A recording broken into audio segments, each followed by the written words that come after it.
Hello दोस्तों, हमारी आज की इस कहानी का नाम है अफसोस। इससे पहले अगर अपना चैनल पहले बनाए तो प्लीज सब्सक्राइब कीजिए। कमला जी को अपनी बेटी की शादी की चिंता खाए जा रही थी।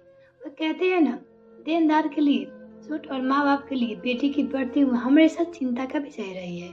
यूँ तो उसकी बेटी सुंदर, सुशील, पढ़ी लिखी, अपने पैरों पर खड़ी थी, लेकिन पता नहीं कहीं भी बात नहीं बन पा रही थी। एक दिन उसकी एक पुरानी सहेली उससे मिलने आई। बातों ही बातों में कमला ने उसे अपनी समस्या बताई।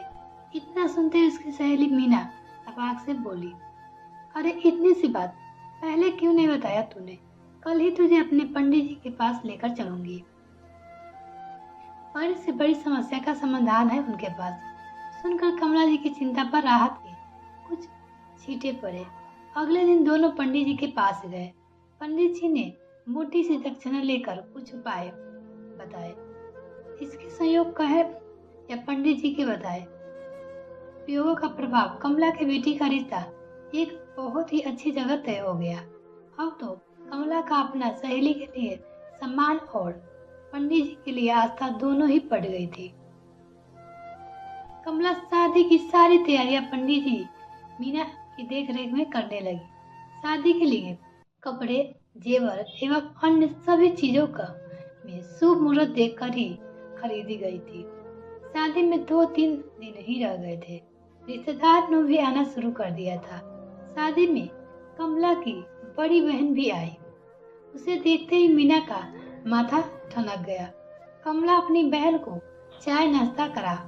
जब बाहर आई तो मीना बोली, कमला तूने पहले नहीं बताया कि तेरी बहन विधवा है? उसने अपनी सहेली को कहा, क्या बताओ, जीजा जी तो बहुत पहले ही चल बसे थे। जीजी ने खूब दुखों से बच्चों को पाला, पर अब बेटा बहू खूब सेवा करते हैं इनके। वो अपनी दीदी के बारे में बोली, वो सब ठीक है, पर तू बुरा मत मानना। शादी के शुभ कामों में अपनी दीदी को थोड़ा दूर ही रखना। तू समझ रही है ना, वैसे ही बड़ी मुश्किल से यह रिश्ता मिला है। कल कल तो तू सही रही है, पर जीजी को कैसे कहूँ? वो बुरा मान जाएगी। कमला चिंतित होते हुए बोली, अरे तू इसकी चिंता मत कर, मैं सब संभाल लूंगी, बस तू चुप रहना, उसकी सहेली ने कहा। शाम को जब सब चाय पी रहे थे तो मीना बोली, कमला सुबह पंडित जी ने एक छोटी सी पूजा के लिए कहा है, लेकिन उसमें केवल सुहागनों भी भाग लेगी और प्रसाद भी उन्हें भी दिया जाएगा। आगे के रस्म के लिए इस सब बात का विशेष ध्यान रखने के लिए कहा है। मीना की बातों सुन कमला की बहन की आंखों से आंसू आ गए। उसने कमला की ओर देखा, किंतु वह बिना कुछ कहे मुंह फेर चले गए वहां से। अपनी छोटी बहन का ऐसा व्यवहार देख उसे बहुत बुरा लगा। सुबह उन्होंने अपना सारा सामान उठाया और तबीयत ठीक न होने का बहाना कर चली गई।